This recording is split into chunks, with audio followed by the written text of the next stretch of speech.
नमस्कार, मैं हूं अतुल चौरसिया।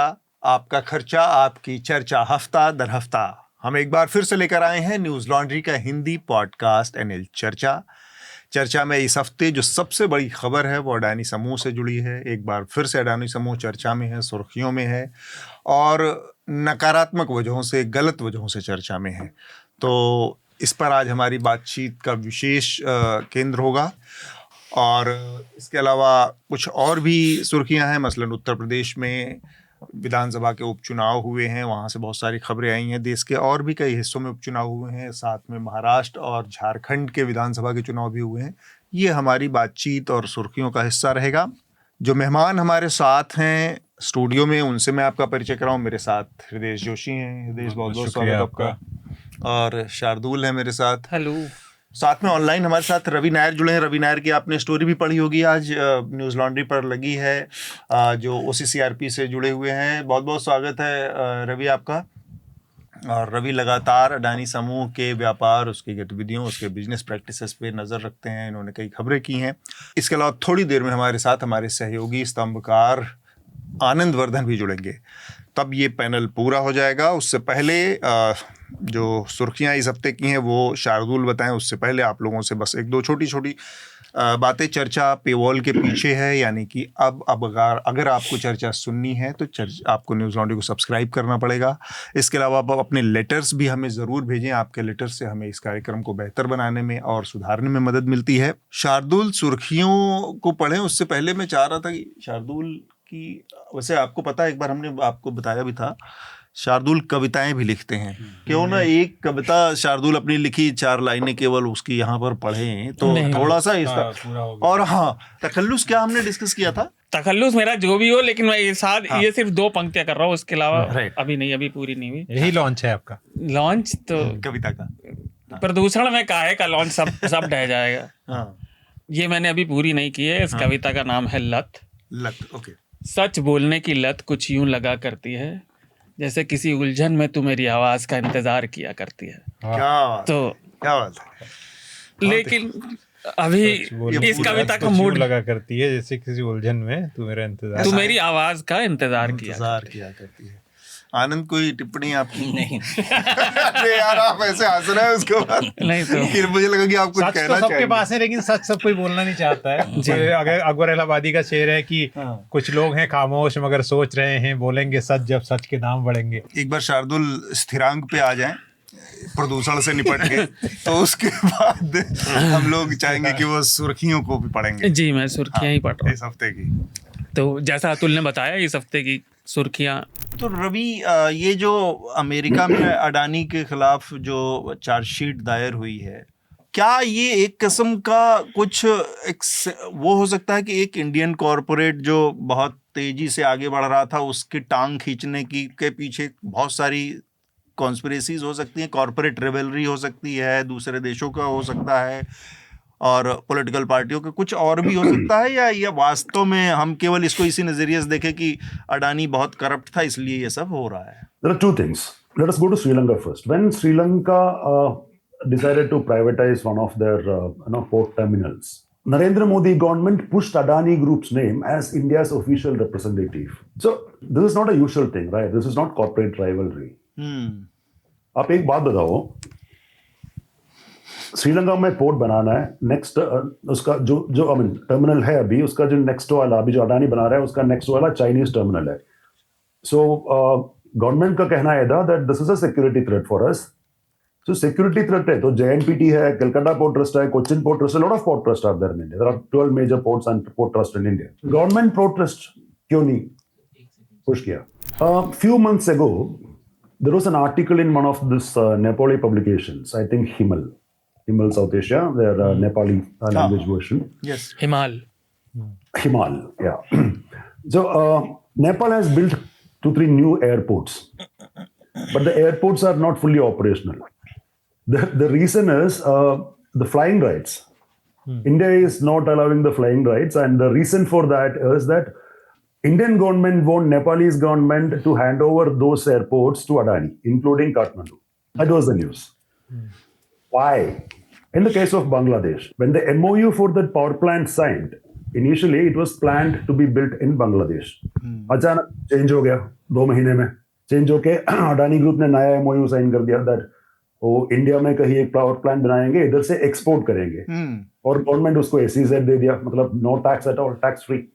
झारखंड में बनाने का प्लान, झारखंड में। केनिया में if you, I don't know, आपने वो पढ़ा था उनका जो एग्रीमेंट जो लीक हुआ था, उसका एग्रीमेंट पढ़ा ना, तो देन आपको पता चलेगा that you know the terms was so skewed up in one, it's one sided, just like Bangladesh PPA of Adani. It was just so one sided. Even after the concession period is over, that Kenyan government and whoever is operating that airport has to give 18% every year to Adani. For what? All the projects were like this. And if you look at it, see why Adani is. पहला अब अडानी के लिए ये होगा कि US के जो justice department है वो एक्स्ट्राडिशन की मांग करेगा, जो कि बहुत पेचीदा मामला है। हालांकि भारत और US में एक्स्ट्राडिशन ट्रीटी है, लेकिन वो एक्स्ट्राडिशन भारत में कोर्ट से दी जाएगी और कोर्ट 2-3 पक्षों पर विश्लेषण करेगी। पहला कि क्या ये चार्जेस पॉलिटिकली मोटिवेटेड हैं, जैसा कि आप सुनते हैं कि दूसरे लोग जिसका एक्स्ट्राडिशन का भारत कोशिश कर रहा है वहाँ के कोर्ट्स जो करते हैं, क्या ये पॉलिटिकली मोटिवेटेड है, क्या अडानी को US में मानवीय मतलब कि ढंग से ट्रीटमेंट होगा या नहीं, और तीसरा कि जो जिस क्राइम्स के आरोप हैं वो भारत में क्राइम है कि नहीं। तो ये एक्स्ट्रा जो टेरिटोरियल जुरिडिक्शन है US का, क्योंकि वो उनके ऑफिशियल्स अगर अमेरिका का कोई ऑर्गेनाइजेशन उसमें सम्मिलित है तो उनके पास उनके लॉज में है कि उस पर चार्जेस लगाए जा सकते हैं। उसमें एक थिन लाइन ये भी है कि एक छोटी सी चीज़, फॉरेन करप्ट प्रैक्टिसेस एक्ट में ये है कि किसी भी अमेरिकी कंपनी को विदेश में बिजनेस के लिए घूस देना अलाउ नहीं है। हाँ। और अजूरे क्योंकि एक अमेरिकी कंपनी है, इसलिए उन्होंने मतलब उनकी वो जुरिस्डिक्शन में आता है। उस टाइम जब एक कांड हुआ था, उस time assure was listed in New York stock exchange. Ji, yes. 2019 में जब दोबारा टेंडर बुलाया था, टर्म ये था दैट आप 2 मेगावाट का कैपेसिटी प्लांट बनाओ, मतलब आप एनुअली 2 मेगावाट प्रोड्यूस करने के लिए कितना सोलर पैनल्स चाहिए, आप उतना बनाओ। 2 गीगावाट। सो आपको 4 गुना, उसका 4 गुना कैपेसिटी में आपको ये मिलेंगे। आप जो पावर प्रोड्यूस करेंगे वो SCCA परचेज करेंगे। That was the basic idea.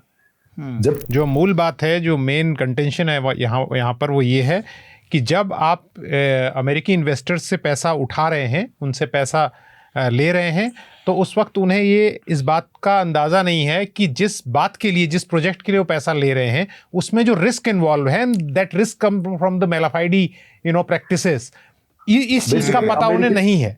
ये एक मूल रूप से अमेरिकन निवेशकों को इन्होंने मिसलीड किया। सच नहीं, वही मैं बोल रहा हूँ, अमेरिकन निवेशकों को ये पता नहीं है कि जिस बात को, जिस प्रोजेक्ट के लिए पैसा उनको उगाया जा रहा है, उस प्रोजेक्ट में इन कामों की वजह से भारत में भी क्या उनके खिलाफ अलग से प्रोसीडिंग स्टार्ट होनी चाहिए, क्योंकि भारत में भी बहुत सारे निवेशकों और अल्टीमेटली क्राइम तो भारत में डन किया गया है। यहाँ पे तो कोई कानूनी डॉक्यूमेंट अभी आया नहीं ना, और दूसरा हम अच्छे से जानते हैं सब के गौतम अडानी जी के तो काफ़ी राजनीतिक कनेक्शन भी है, और हिंदुस्तान में तो कानूनी प्रोसिक्यूशन जब तक राजनीति नहीं चाहती तब तक नहीं होता।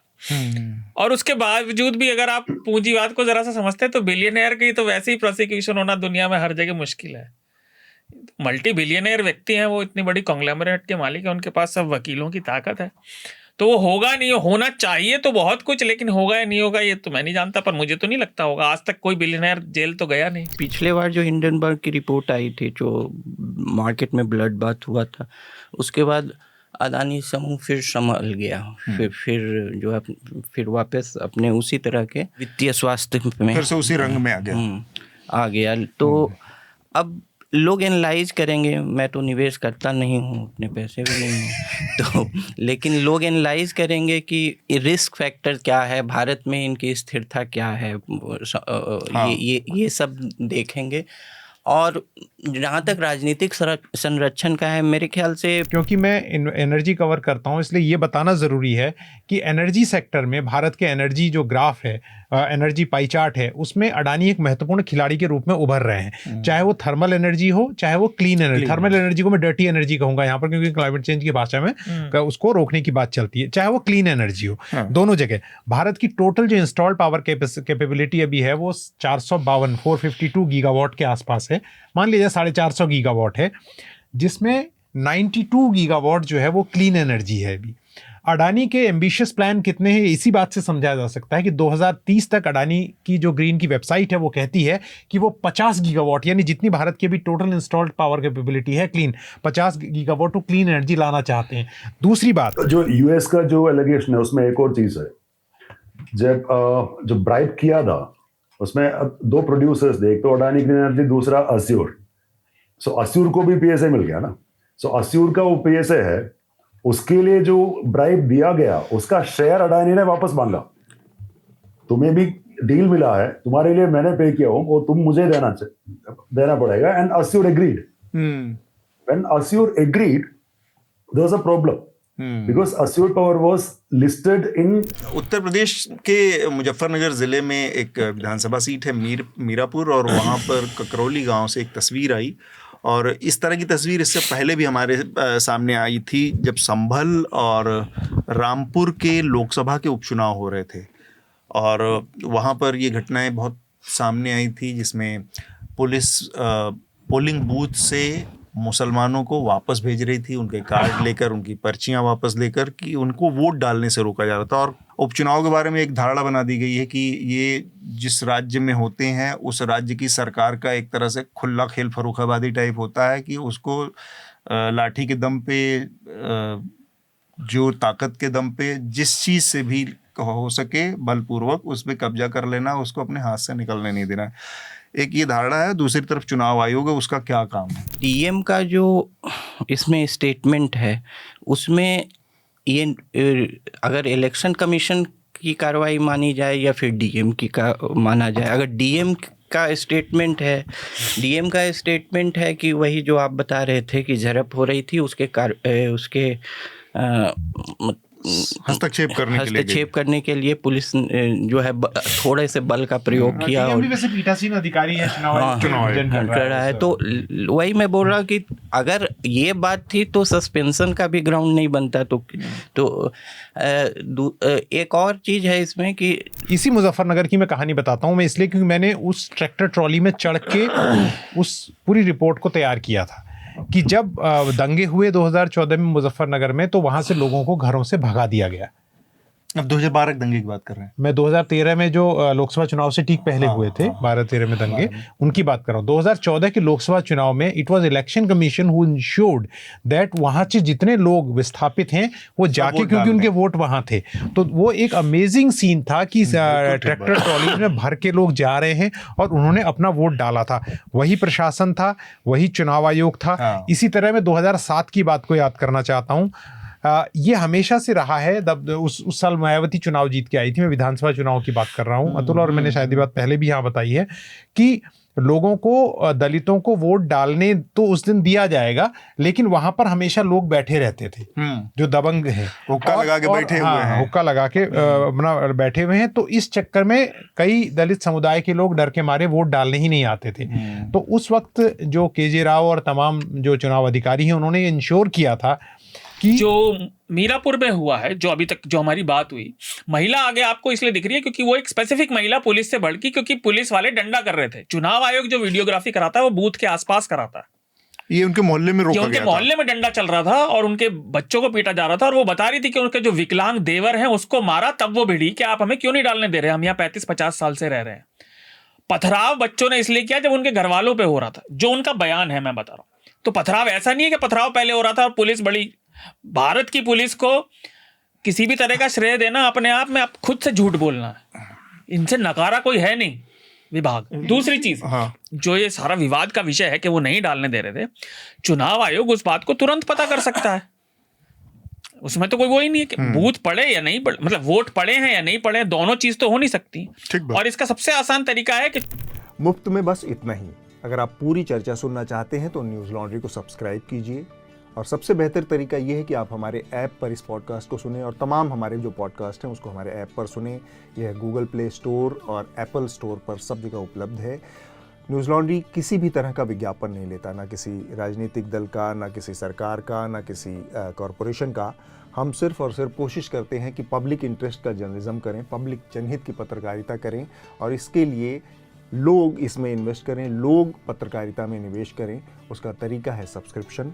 तो सब्सक्रिप्शन के हमारे टैग पर जाइए, वहाँ पर अपनी मनचाही रकम पे कीजिए और न्यूज़ लॉन्ड्री का सब्सक्रिप्शन लीजिए, और गर्व से कहिए, मेरे खर्च पर आज़ाद हैं खबरें।